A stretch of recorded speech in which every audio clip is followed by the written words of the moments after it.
Thank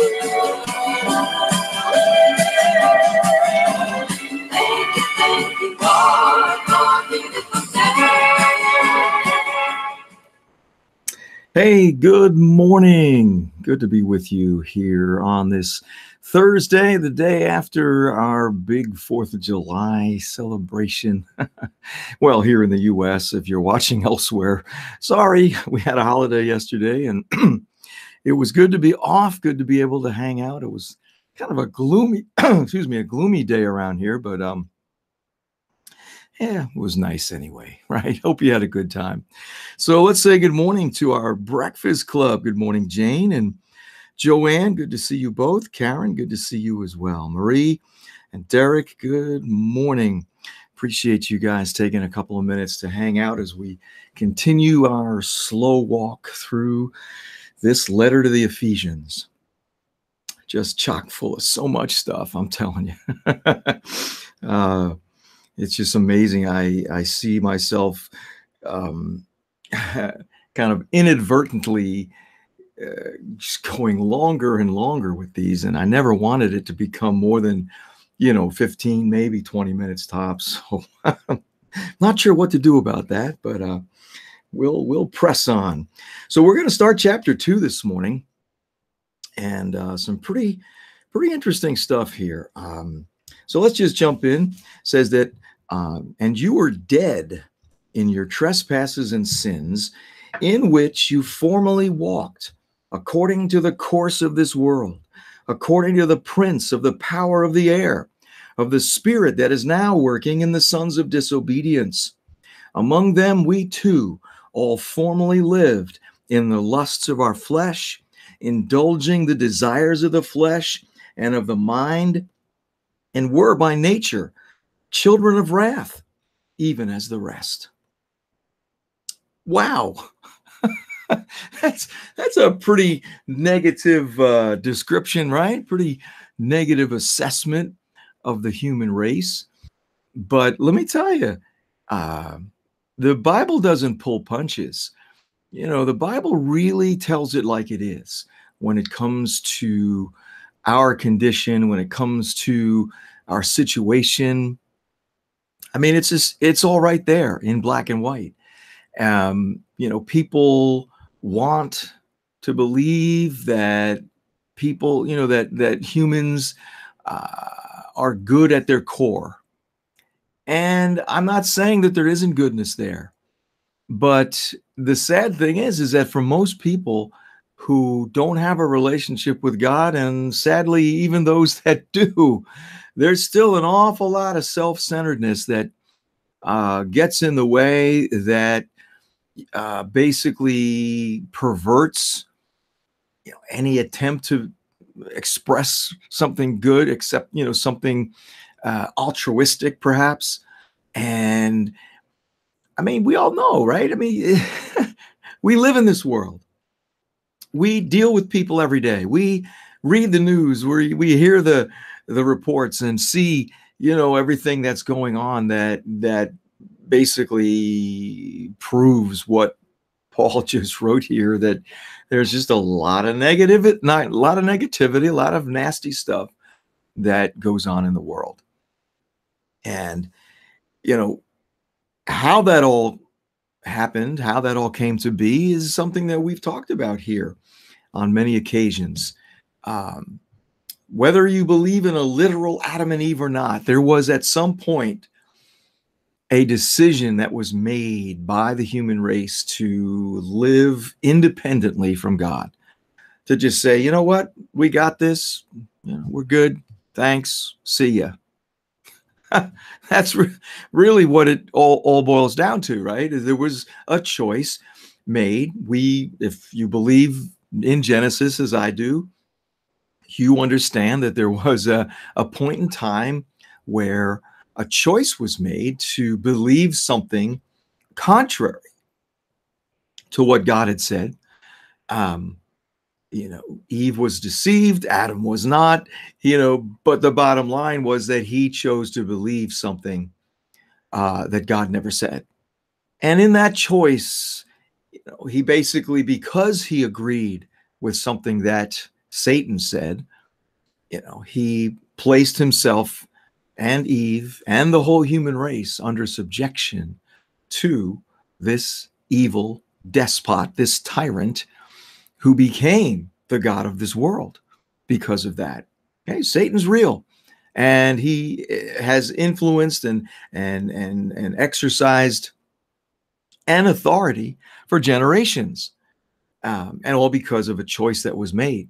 And so today, we as humans were born as victims of that choice, but that choice nonetheless was made, and we partake in that choice. And that's what Paul's talking about here, that we're born dead, right? He says, you were dead in your trespasses and sins.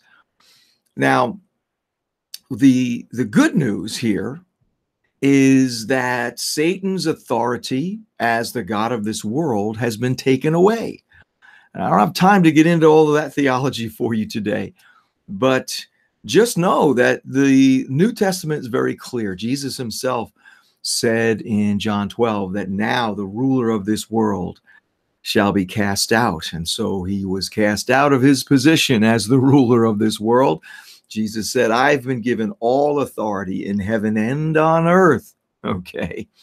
So the devil doesn't have authority, any real authority. However, he is a deceiver. He's a liar, which basically means he's going to act as if he still has authority. He's going to try to make people believe that he's still the boss, that he still calls the shots. And whether he does that overtly or covertly by simply putting forth ideas that are contradictory to the truth, if he can get people to believe those ideas, which when you don't know God, it's very easy to believe lies because you have no alternative. You have nothing to compare it to. You don't know the truth yet. When I didn't know God, I didn't know the truth. So I gladly swallowed whatever the prevailing ideas were because that's what everybody else was saying. That's what everybody else was doing. And this is what Paul's bringing out. This is what he's illustrating here in these verses, that we were dead. We were separated from God because we didn't have a relationship with him. That's death, right? Separation from God is death, And if you don't ever come into a relationship with him through Jesus, your death becomes permanent. It becomes an eternal state of separation from him, which the Bible's pretty clear is no fun. Okay, let's just be honest. So we're born dead, and because of that, it says that we walked according to the course of this world. In other words, just the way the world is. All right. I mean, again, we live in this world, and you can, I'm sure, easily remember what your life was like before you entered into this relationship with God.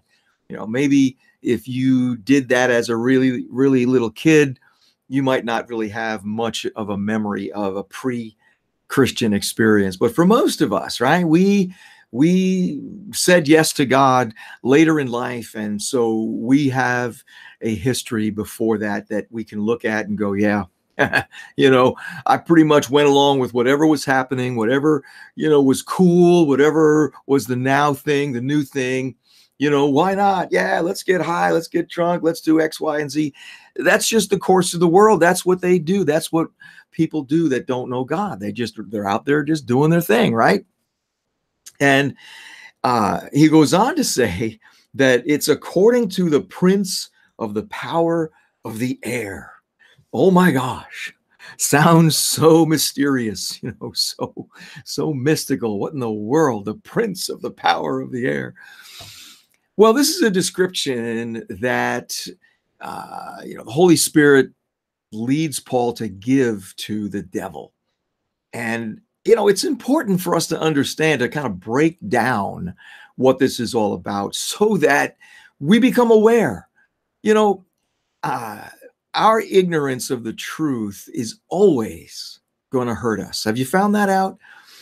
That, as believers, as Christians, when we're ignorant of the truth, we're basically at the mercy of the enemy. He'll just do whatever he wants because we don't know the truth.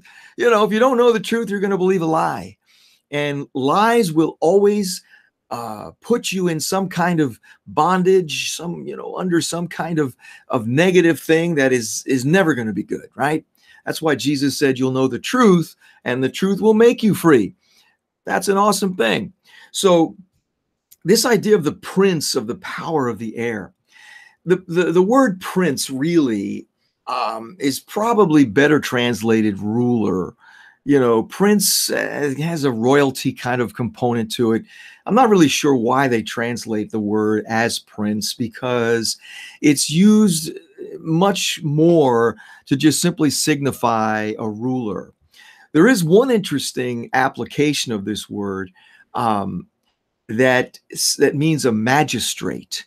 You know, a magistrate is like a judge who, issues his judicial pronouncements, right? He passes a judgment, passes sentence and whatnot. That's really accurate in terms of what the devil does. So he's a ruler. And, the question then becomes, well, how does he get authority if he doesn't have it? He's already been stripped of his authority. He has none. Okay. Well, the word power is actually the word for authority. Again, I don't know why these translators, are using words that make it seem more confusing than it is. So literally, it's talking about a ruler who has authority, and that authority is expressed or is manifested in the air. Like, wait a minute, what? In the air, in the atmosphere? Yeah, that's literally what it's talking about. So are you confused yet? I'm like, this stuff is, you can't make this stuff up. So here we have a spirit who is the devil, who is operating as a ruler, and he's exercising basically stolen authority, borrowed authority. And all this happens within the context of the atmosphere around the earth. Now, think about this for a minute. How often do you think about breathing? How often, do you have to sit there and go, okay, don't forget to breathe? We don't think about breathing. It's something natural. It's unconscious. And that's what this represents. All right. Just as we are able to breathe without giving it a thought, it's an unconscious behavior that we have. In the same way, this pervasive influence that is in the world is just as unconscious as breathing. That's what the picture here is all about. And how does it happen? How does the devil obtain this level of influence in the world that is so prevalent that it's unconscious to most people? And it all focuses on one thing: agreement. You see, the enemy's lies, for example, eat, drink, and be merry, for tomorrow we die. There's a whole stream of people out there. That's what they believe. That's their lifestyle. You know what? There's nothing to live for. Once you die, you're dead. It's over. You're gone. So we might as well do anything and everything that we want to enjoy life while we're alive. Okay? That's hedonism. It's a very prevalent philosophy and mindset that's in the world. Now, you may not ascribe to the entire belief there that, well, I believe that, that when I get to heaven, God will look at my life, and as long as there's more good than bad, he'll let me in. That's kind of a corollary to that. But that's a lie too, because we can't earn our way into heaven, right? So I'm using this as an example to help kind of bring this together. So here you've got masses of people who believe these kinds of things, that either there's nothing after you die, so let's just all get high and get drunk and get laid, right? Because that's all there is in life. Or you've got varying degrees of that mindset that kind of filter down to those who may not ascribe to that whole philosophy, but you know what? Hey, I'm going to enjoy my life, and I'm going to do what I like to do, even if it's wrong. I don't care, you know. And because people agree with these ideas that the devil has put out there, it is the same as you giving him authority to make all that happen. Okay. You're in agreement with the devil. And because of that, he borrows your authority. He borrows your right to make decisions about stuff. And he says, no, I'm going to call the shots now. You're agreeing with me. Awesome. I'm going to make sure that doesn't change. And I'm going to reinforce that with even more. And think about it, right? How many times when you first started something that was, a little risky, a little wrong, right? You were a little scared, a little anxious about it. But once you did it, it was like, oh, that's pretty cool. And it began to snowball. You start, this is how hardcore addiction starts, right? People start with one drug, they're scared, they say, oh, let me try it. Turns out to be, oh, it was awesome, right? And what happens? Let me try this next one. Let me try that. And pretty soon their life is totally consumed and overwhelmed by that particular behavior, whatever it is. So what I'm trying to illustrate for you is how the devil continues to operate in the world and maintain his level of influence. All it takes is for people to agree with him. And what's, I guess what's tricky about it is that they don't know that they're agreeing with the devil. All they know is that, oh, it's a cool idea. I like that. I'm going to do that. Right? The average person has no clue that what they're believing, what they're agreeing with is something that comes right out of the pit of hell. And for most of us as Christians, when we have beliefs and ideas that the devil agrees with, we're not aware of that either. This is why we have to maintain, this constant, program of mind renewal where, okay, God, show me where I'm not right in my thinking. Show me where I'm not in agreement with you. Because if I'm not in agreement with God, then I'm in agreement with the devil. There's only two choices in this whole deal, right?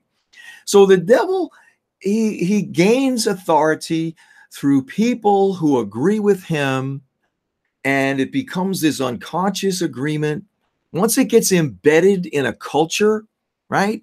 You think about different places where there are cultures that people live in where violence is accepted, promiscuity is accepted, drugs and alcohol are accepted. This is just normal life. People nobody's saying that these things are wrong. Why? Because everybody does them, and generations before them did it, and this is just how we live. It's an unconscious agreement with lies that destroy people's lives. And so this is what's happening in the world.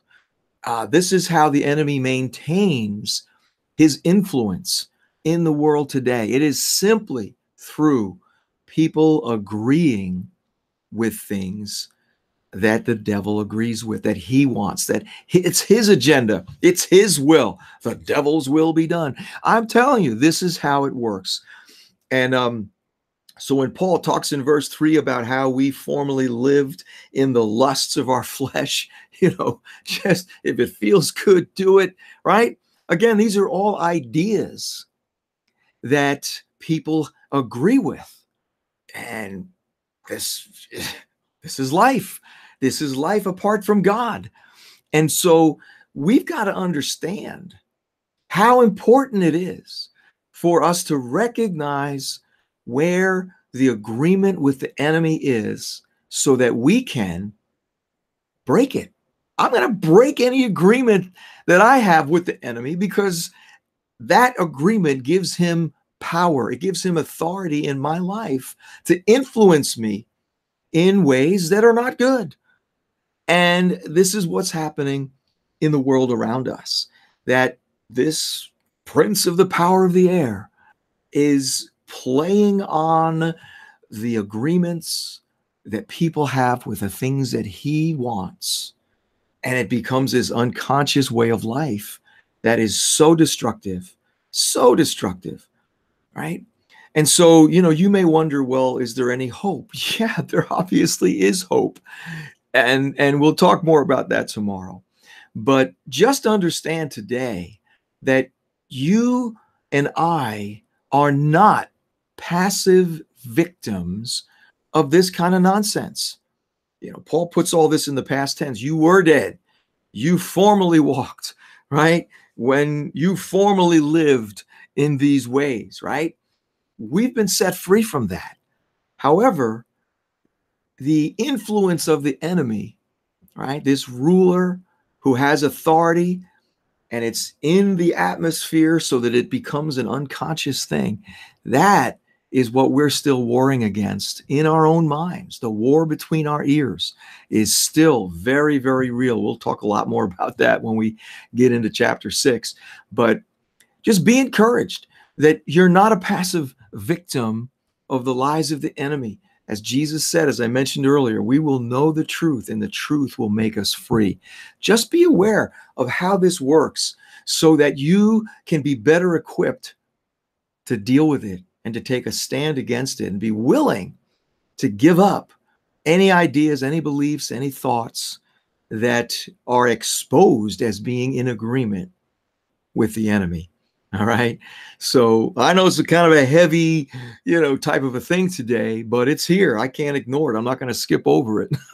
So I hope it's helpful. I hope that, it gives you some greater insights into what's actually going on, in the world around us and how the enemy is operating. So if you have any questions, you know what to do. Hit me up on email. Be my share bear buddy as well, but hit me up on email, Facebook private message. I'd love to hear from you. And if you have a question, I'll answer it here, on the program. So hopefully, anyone else that might have thought about that, it'll be a help to them as well. So let me say good morning to the rest of our breakfast club. My goodness. Good morning. There's Donna, Cynthia. Hey, good to see you. Jennifer, how are you? Fred, good morning. And the other Jennifer, how are you doing? Keith, good morning. Jack, good to see you. Good morning, Linda. Thank you all. I do appreciate your time with me, whether here live or watching by recording. I hope you have an awesome day. Really, it's just going to be a good day as we walk forward, knowing that we have authority over all this mess. It's not going to hold me captive.